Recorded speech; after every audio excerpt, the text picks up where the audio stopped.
市面上有各色各样的冰箱，但是出现在市场上的东西，就一定适合我们肉麻，一定是顺应时代的潮流？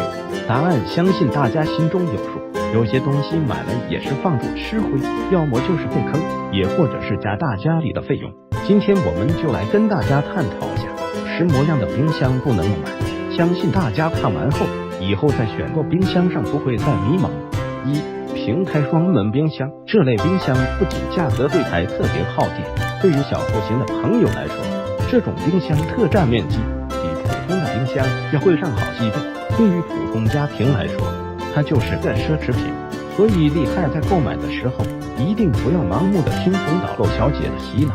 买回家后你会发现，你根本不需要用到这么大的冰箱。二、小空间冰箱不要买，这类冰箱顶多就是车载时候用，如果是家庭使用的话，买回来的东西肯定放不下，买回家也是占地方。所以在购买的时候一定要了解清楚，不懂的可以问下销售，因为一般他们都清楚冰箱的容量。如果是3口之家或者是5口之家，最好的选择是130升的冰箱。